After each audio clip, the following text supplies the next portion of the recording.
이렇게 달러가 많이 발행이 되면 금과 은이나 비트코인 같은 달러의 대체 자산들은 거기에 비례해서 가격이 오릅니다. 달러의 총 발행액이 8조 달러가 넘어갑니다. 즉 그 얘기는 과거 글로벌 금융 위기 전에 보는 통합 발행액 8천억 달러에 비해서 10배 이상 달러의 발행액이 불어났다는 얘기입니다.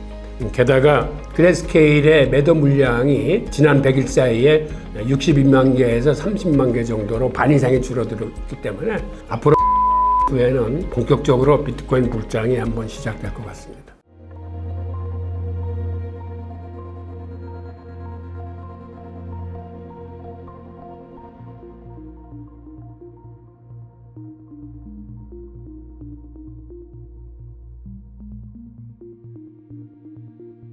안녕하세요, 홍익기입니다. 이번 주 위클리 암호화폐 브리핑을 시작하겠습니다. 아시다시피 2020년에 코로나19 사태가 터지면서 이때 2개월 만에 그간 발행했던 달러만큼을 또다시 크게 발행시켰어요. 그래서 지금 그래프를 보시면 2022년경에는 달러의 총 발행액이 8조 달러가 넘어갑니다.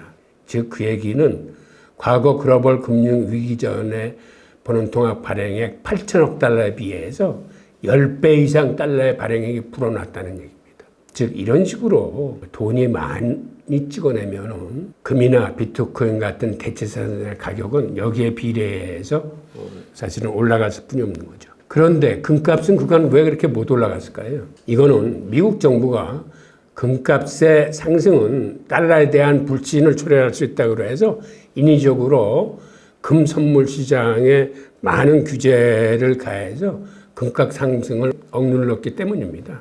그래서 2020년 가을에는 그간 금과 비트코인은 동행성, 즉 커플링 돼서 가격이 움직였는데 이때 금 시장에서 큰 손들, 기관 투자가들이 빠져나와서 비트코인 시장으로 옮겨오면서 금과 비트코인 가격이 이 이후로 디커플링 상태로 들어가게 됩니다. 즉 금은 규제에 억눌려서 그간 올라가지 못하고 비트코인은 자유롭게 움직이는 이런 시장이 됐고, 최근 들어와서는 특히 중국과 터키 등 저 브릭스 국가의 금 수요가 엄청나게 커지면서 최근 금값을 굉장히 견인해서 여러분도 알다시피 요새는 온스당 한 2,400불이 넘어갈 정도로 최근 들어와서는 금이 미국 정부의 규제에도 불구하고 이제는 상승세로 방향을 틀고 있습니다. 자, 달러가 이렇게 많이 발행되다 보니까 경쟁 통화인 유로화나 엔화 그리고 위안화도 달러 못지않게 발행을 늘렸습니다. 지금 여기서 보이는 그래프가 저 빨간색 선이 미국의 달러입니다. 그 다음에 저 곤색 선은 EU의 유로화입니다. 저 그래프를 보면 유로화가 오히려 달러보다 많이 발행됐다가 인플레이션이 미국보다 더 높아지니까 최근에 들어와서 긴축으로 들어가면서 수량을 굉장히 줄이고 있습니다. 그래서 지금 달러보다는 수량을 좀 줄인 상태가 됐고, 그리고 저 노란색 그래프는 중국의 위안화입니다. 중국의 위안화를 보면 사실은 코로나19 상태 전까지는 이 4개 통화 중에서 가장 발행량이 많았습니다. 그런데 코로나19 시기에 다른 3개 통화는 코로나 위기를 극복하기 위해서 통화의 발행량을 급격히 늘렸는데 중국은 코로나 봉쇄 정책을 쓰면서 이때 통화의 발행을 늘리지 않았습니다. 그러다 보니까 지금 중국의 위안화는 그래프에서 보시는 것처럼 달러나 위안화보다 발행 물량이 굉장히 적습니다. 하여튼 이런 식으로 세계의 유동성이 급격히 늘어나면서 세계적으로 대체자산, 금과 은이나 비트코인의 가격은 지속 상승하고 있습니다. 자, 이번 뉴스는 세계 각국 정부가 돈 찍기를 계속해서 비트코인은 100만 달러 돌파한다 라는 뉴스입니다. 비트맥스의 전 CEO인 아서 헤이즈가 최근 자신의 블로그 포스트에 레프트 커브를 통해 정부의 화폐 인쇄 작업이 주요 상승 동력이라고 분석하며 암호화폐 강세장이 지속될 것이라고 전망을 했습니다. 크립토 브리핑에 따르면 그는 세계 각국이 자신들의 빚을 관리하기 위해 계속해서 화폐를 찍어낼 것이며 이는 비트코인과 다른 암호화폐에 대한 법정화폐의 평가절하를 초래할 것이라는 주장입니다. 즉 이 얘기는 무슨 얘기냐면 미국은 지금 달러를 계속 찍어내고 있고 달러가 그렇게 많이 찍어내다 보니까 다른 경쟁 통화들 예를 들어서 유로화라거나 엔화라거나 중국의 위안화가 미국 달러 못지않게 지금 돈을 계속 찍어내고 있습니다. 즉 이렇게 돈을 많이 찍어내면 달러의 대체 자산이라고 생각하고 있는 금이나 은이나 비트코인은 그 달러의 물량이 늘어나는 것과 비례해서 사실은 가격이 올라야 됩니다. 쉽게 얘기해서 달러가 기존의 달러의 양보다 2배 이상 많아지면 그 얘기는 달러의 가치가 사실은 2배만큼 절하되는 걸 의미하기 때문에 달러와 1대1로 관계를 갖고 있던 금이나 은의 가격은 달러의 발행량만큼 비례해서 가격이 올라가는 게 순리입니다. 그런 의미에서 지금 아서 헤이즈는 각국이 돈을 많이 찍어내기 때문에 거기에 비례해서 비트코인 가격이 그만큼 올라갈 거라는 그런 얘기를 하는 겁니다. 계속 좀 읽어보겠습니다. 헤이즈는 대선 결과와 관계없이 화폐 인쇄기가 가속화될 것이며 이는 법정화폐의 평가절하를 더욱 심화시킬 것이라고 설명하면서 그는 암호화폐 트레이더들에게 이 시나리오에 대비해 저점에서 사들일 것을 조언했습니다. 그리고 화폐의 평가절하는 암호화폐의 격렬한 강세장을 촉발할 주요 원인이 될 것이라고 언급했습니다. 헤이즈는 비트코인의 가격 목표를 업데이트하지는 않았지만 비트코인의 가격이 7만 달러에서 10만 달러로 오르는 길이 그 이전의 역사적 상승만큼 어렵지 않을 수 있음을 시사했습니다. 그리고 그는 비트코인의 상승을 뒷받침하는 거시경제 조건이 부채 거품이 터지기 시작하면서 더욱 두드러지게 나타날 것이라고 전망했습니다. 아크 인베스트의 CEO인 캐시 우드도 최근 암호화폐를 안전한 피난처라고 설명하면서 끔찍한 재정 및 통화 정책에 대한 해지 수단이라고 설명을 했습니다. 자, 이 얘기는 사실은 맥락이 같은 얘기인데 연준의 통화 정책이나 재무부의 재정 정책으로 인해서 시중에 불어나는 유동성만큼, 즉 통화의 통화량만큼 거기에 비례해서 암호화폐 가격이 같이 상승할 것이라는 이런 얘기입니다. 이거를 뒷받침하기 위해서 몇 개 그래프를 한번 보겠습니다. 지금 이 그래프는 미국 연준이 발표한 데이터인데 미국 연준의 자산을 표시하는 그래프입니다. 이건 다시 얘기해서 달러, 곧 본원통화 발행액을 의미하는 겁니다. 지금 이 그래프를 보면 글로벌 금융위기 이전이 2008년도 이전의 수치를 한번 보세요. 저 수치가 어디쯤 와 있습니까? 이때는 즉 달러의 발행액이 8천억 달러 내외였습니다. 즉 아직 1조 원이 되지 않았어요. 그런데 글로벌 금융위기를 맞아가지고 그 이후 한 10년 동안 미국의 본원통화 발행액은 4조 3천억 달러까지 올랐습니다. 8천억이었던 게 4조 3천억까지 올랐다는 얘기는 이때 이미 4-5배 달러의 발행액이 늘어났다는 얘기입니다. 기본적으로 통화의 발행액의 증가는 그 나라 GDP의 증가분보다 약간 높게 하는, 즉 그 나라 GDP가 올해 한 4% 정도 증가했다 그러면 통화의 증가는 4%에 약간 상회하는 5%나 6% 정도 늘어나는 게 정상입니다. 이거를 밀턴 프리드만의 K% 준칙이라고 부르는데, 그러니까 통용되는 상품이나 서비스의 유통량 대비 너무 많이 늘리면은 그거는 인플레이션을 초래를 합니다.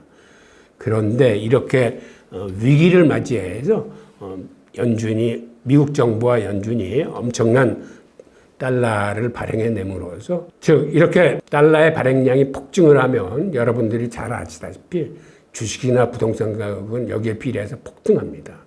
그런데 인플레이션은 왜 폭등하지 않을까요? 주식이나 부동산은 막 몇백 %씩 오르면서 여러분들이 아시기에 기본적인 소비자 물가는 그렇게 폭등하지 않는 이유는 저렇게 은행권을 통해서 풀리는 돈은 담보물을 활용할 수 있는 사람들 위주로 퍼지고 기본적인 서민들 물가에는 크게 작용하지 않았습니다. 하지만 이렇게 달러가 많이 발행이 되면 금과 은이나 비트코인 같은 즉 달러의 대체 자산들은 거기에 비례해서 가격이 오릅니다. 즉 한마디로 미국의 헛발질이 부메랑을 불러온 경우가 많았습니다. 2012년에 미국이 주도하는 스위프트 시스템에서 이란을 차단한 적이 있어요. 그런데 이때 정작 놀란 거는 중국과 러시아가 인도가 더 놀랐습니다. 즉 자기네들도 언젠가는 미국과 등을 쥐게 되면 이렇게 스위프트 시스템에서 차단을 해서 하루아침에 달러를 받을 수도 쓸 수도 없는 상태에 빠지겠구나. 즉 통화시장이 붕괴되면서 이거는 군사적인 파괴 못지않게 경제 시스템 자체가 붕괴되면서 큰 곤욕을 당할 수 있겠다라고 생각한 그들은 결국 자기들의 독자 국제 결제 시스템을 만들었습니다. 알다시피 중국은 이때 위안화 시스템을 만들고 러시아는 루블화 시스템, 인도는 루피아 시스템을 만들어서 이제 중국과 러시아 같은 경우는 스위프트 시스템을 쓰지 않습니다. 그리고 그들 나라는 그들의 무역 거래나 자본 결제에서 자국이 만든 통화 시스템을 쓰기 때문에 지금 중국과 러시아가 한 무역에서는 과거에는 달러 비중이 90%가 넘었는데 이제는 20%도 안 될 정도로 그들은 달러를 쓰지 않고 그러다 보니까 중국 같은 경우는 그들의 대외 결제를 달러가 아닌 위안화 중심으로 하고 있습니다. 그래서 지금 옆에 보이는 그래프처럼 중국의 대외 결제 비중은 위안화가 달러의 비중을 이제 넘어섰습니다. 즉 중국과 무역하는 나라들은 이제는 달러보다는 위안화 거래를 더 많이 합니다.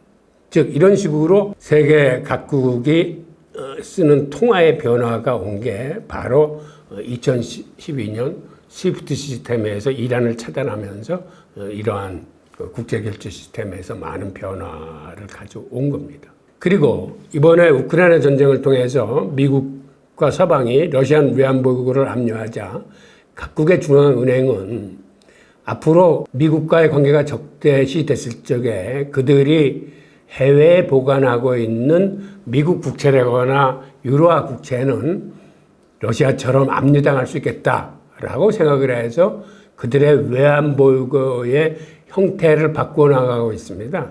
즉 유사시에 압류당하지 않을 수 있는 금의 보유 비중을 늘리고 미국 국채의 보유 비중을 줄이고 있습니다. 즉 미국이 경제 제재를 위해서 이렇게 적대국의 외환보유고를 압류하는 행위는 이건 다시 부메랑을 불러와서 미국 국채의 보유를 줄이고 대신에 금을 늘리는 이런 행태를 불러옴으로써 미국 국채의 수요가 줄어들어서 미국은 국제시장에서 중장기 국채의 수요 감소로 인해서 국채 발행에 큰 애로를 느끼고 있는 그러한 지경에 이르고 있습니다.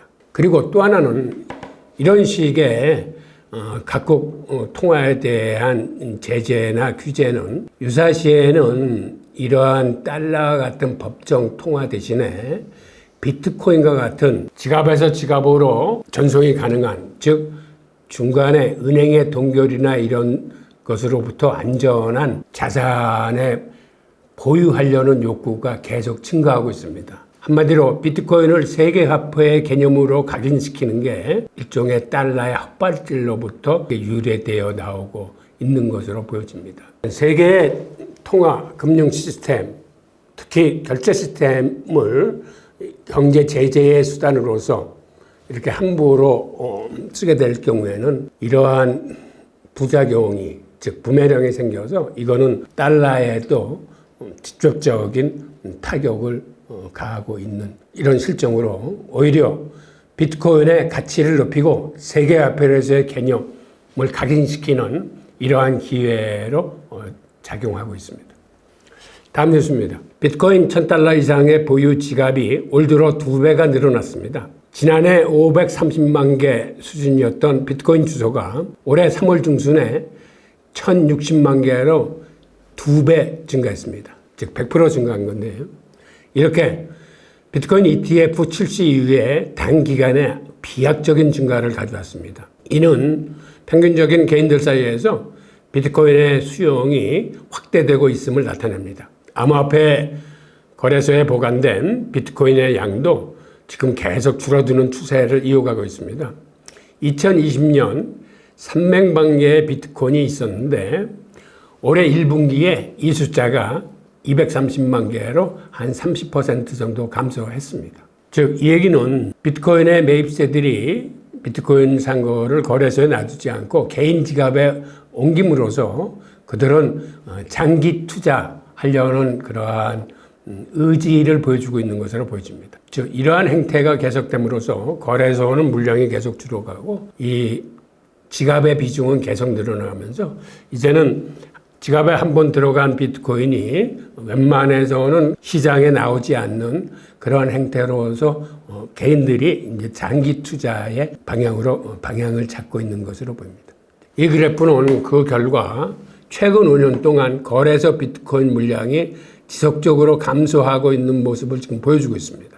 그리고 문제는 앞으로도 이렇게 거래소 비트코인 물량은 더 빠른 속도로 감소할 것이라는 전망들이 나오고 있습니다. 비트바이트 보고서에 의하면 앞으로 9개월 이내에 거래소 비트코인 물량이 고갈될 우려가 있다. 크립토 컴퓨터는 더 나아가서 9개월까지도 가지 않고 6개월 이내면은 소진될 가능성이 있다라고 얘기하고, 최근에 홍콩의 비트코인 ETF가 출시됨으로써 홍콩 쪽에서도 미국 유입세의 한 4분의 1 정도는 그쪽에서 매입세가 나타남으로써 이 재고 감소가 더 빨라질 수 있고, 게다가 그레스케일의 매도 물량이 지난 100일 사이에 62만 개에서 30만 개 정도로 반 이상이 줄어들었기 때문에 앞으로 이 속도로 나가면 석 달 이내에 그레스케일의 매도 물량은 이제 더 이상 나오지 않을 거라고 보기 때문에 앞으로 2, 3개월 후에는 본격적으로 비트코인 불장이 한번 시작될 것 같습니다.